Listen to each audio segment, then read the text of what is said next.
brake lines, Kunifer typed, copper nickel.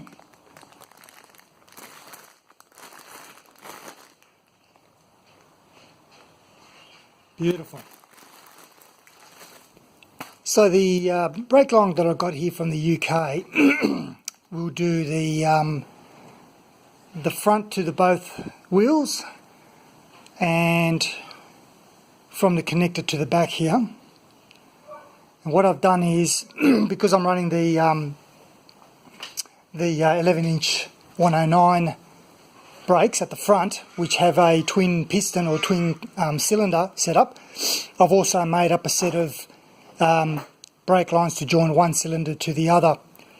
So I've just done that using a tool like this, which enables me to then create these ends.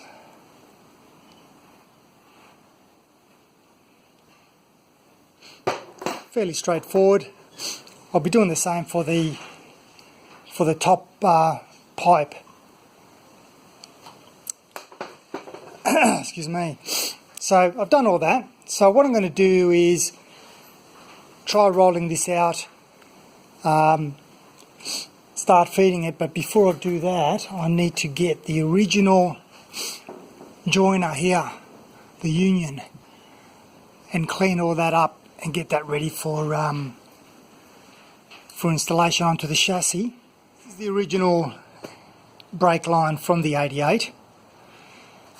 As I said, there's the union I need to remove, but the other thing I've done here is I was thinking about using this as a template, particularly for the joins up on the top there, and to make sure that I'm positioning the pipes in the right place. But obviously this bit that runs under the cross member is all caught up and damaged, so I don't intend to copy that.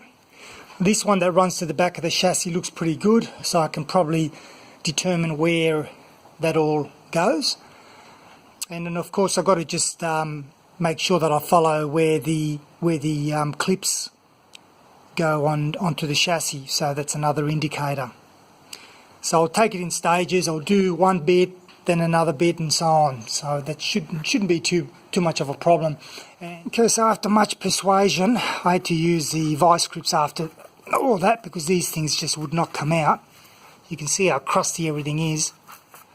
So at least I'll be able to now give this a good clean.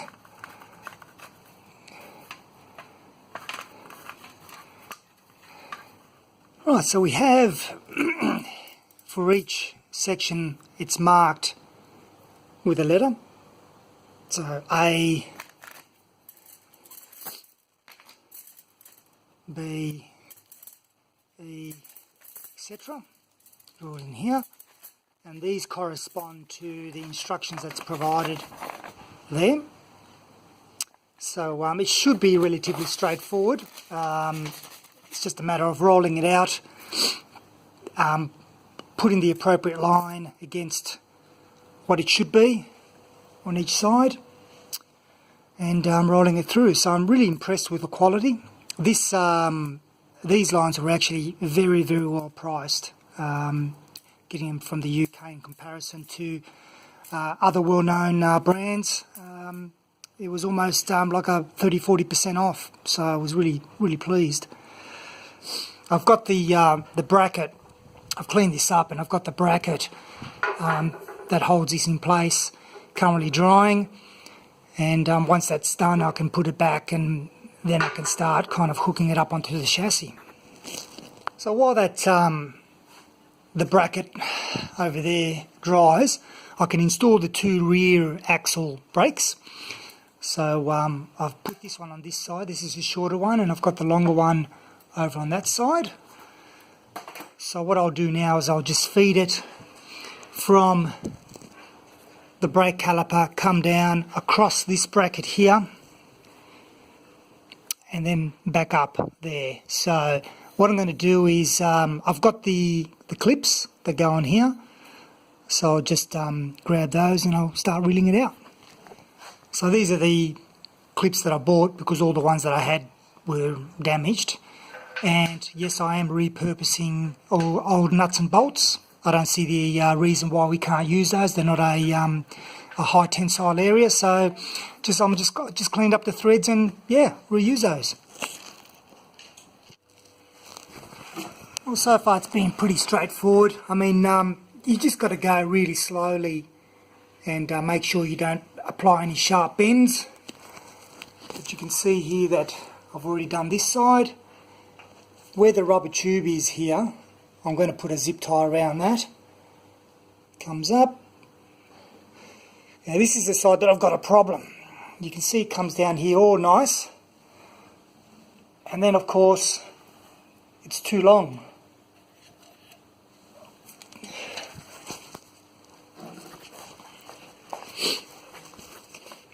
You can see how there's where the joiner is, and I've got all this much play. There's about 2 inches or so extra length. So what I need to do here is try to take up some of the slack around here and see whether or not I can make something out of that that doesn't look like it's too bastardised. Well, so I finally got it sorted. I was able to adjust it a bit more, see if I can get a good view for you here. So I had to move the cable back that way, so I've got that kind of radius happening there, the S-bend, and then over here I've got another S-bend happening there. But it seems to do the job. The other thing I've been using to help is I've got this socket, and if you look at that flange there, it actually just fits. See if I can get a bit of view. It actually just fits quite nicely in that little flange there, so that's been helping me with some of the bends as well.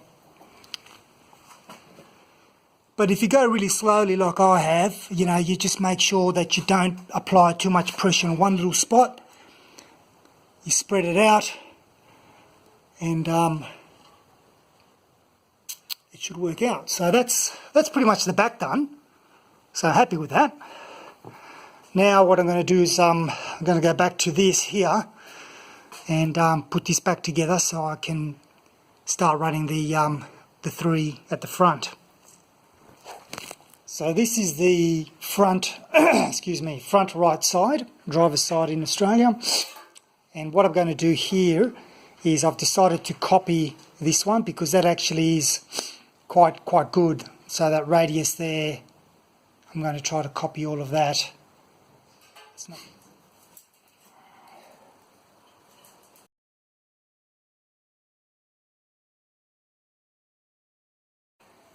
So what I'll do is I'll go and get a couple of sockets that I may be able to do something similar to this radius there.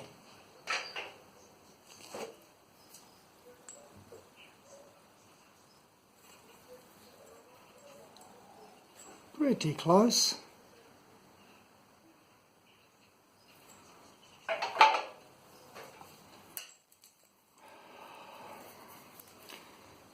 See if I can do it with this.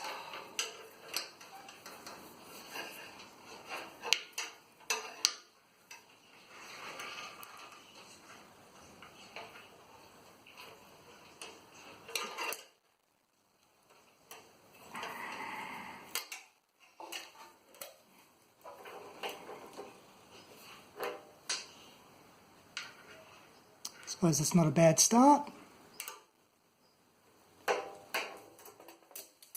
And you can see how it's just, you just got to keep fiddling and turning them around until you can kind of start following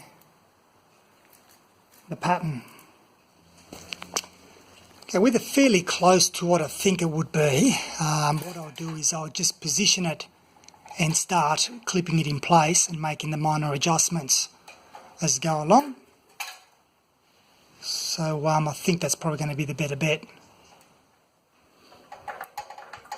So where it doesn't sit right, then it's easy to make small adjustments.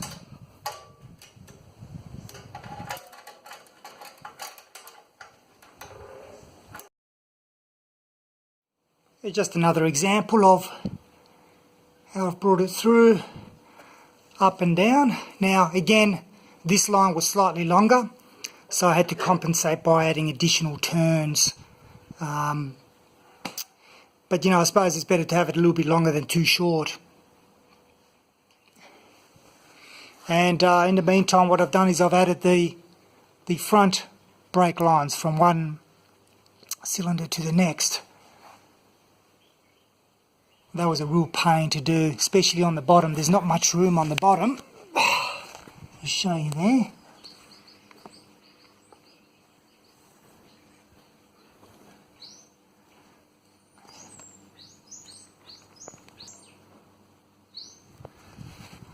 So due to the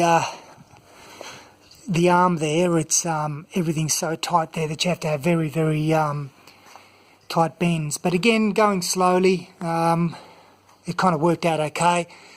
So I've got the last line to do. Now,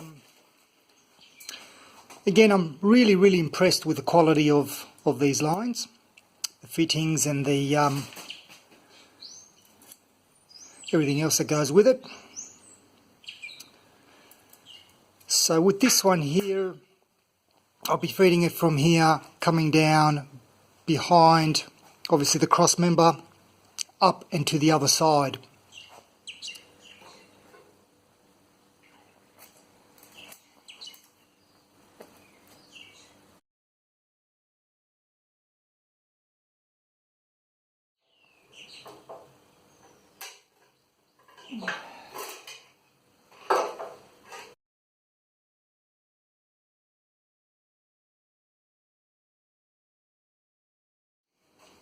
I've also changed my gloves because I couldn't get enough feel from the thicker gloves. Anyway, so I've positioned the first locator here just so that I can keep things kind of measured, because there's so many bends here. It's easy to get it out of sync and so on. So anyway, we'll continue on.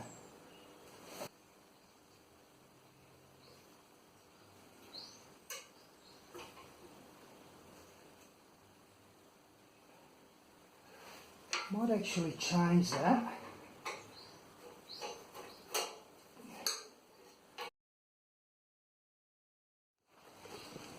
You can see how you've got this rib coming down here, which I have to actually then negotiate the line over. So I'll just maybe put a little bit of make a kink on here, because we've got the securing fasteners there. Put a bit of light on. So we've got one there, and one down here. So we've got this issue here where we'll negotiate it. So I need to bend that out and then bend that back in to continue on, because I certainly don't want that touching on that corner there. Certainly gets a bit tricky really. This is probably the most technical line out of the lot. So again, just trying to bring it down, avoid this cross member here, so basically not touching that. Coming across, I've got to do the same on this side. And of course, you've got to always think that these lines are fixed, so it's not like I'm reeling out a line and able to cut to length when I get to the other end. So I don't want to get caught short. So just trying to find the most efficient path, and then when I get to the other end, if I've got a little bit excess, that's good. This line is the same length as the original line, so yeah, it's just a matter of making sure that I don't take a long path.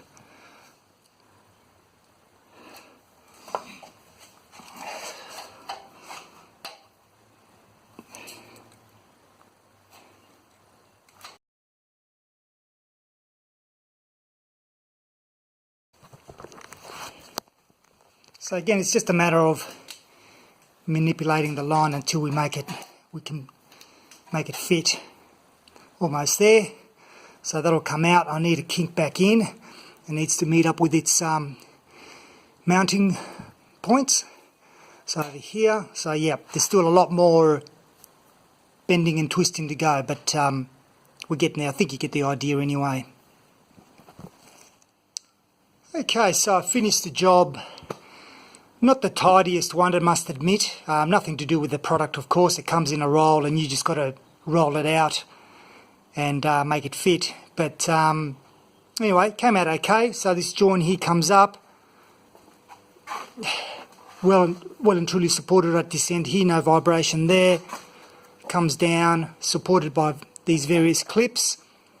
In the corners here I've got a nice big radius which won't allow any rubbing to occur against the frame. It comes down here, likewise there, no rubbing on this corner here, and no rubbing on the top here either. So all of that is pretty well secured, but like I said, it's you know, I could actually go and try to straighten things a little bit, but I'm just being pedantic now, I think. Overall I'm quite happy, it all fitted quite nicely. And the only one that's left is between this union to go up to the top of the bulkhead, but I'll do that again. I'll do that when I've got the bulkhead in and I've got the brake tower in there and all that kind of good stuff, so I can roll it out and do it that way rather than following the template, the original one, which I probably will do anyway as I do, but it's always better to try to place it in position. So really happy with this product. I've had some dealings with the eBay seller on this in the UK. He's been extremely helpful. So I do recommend this one as an alternative if you're looking to purchasing new brake pipes. Obviously there's a lot in the market out there, but this one was quite well priced, and as you can see the quality is very good. So I've got no qualms in saying that I'm happy with this product. So I'll leave the link below of where I bought this. So yeah, this bit here, as I mentioned earlier, is probably the most technical and most difficult to do. The rest of them were quite straightforward. Even though this one here, there's a bit of a couple of kinks here, but nothing too difficult. Rightio, I'll leave the video at that, and look, just post away some comments. I really appreciate it. I do read all my comments and I try to respond to all of them as well. And it's not just comments about what I do, but how you would tackle the same job. Love to spread the knowledge out there, so by all means do so. As always, thanks for watching.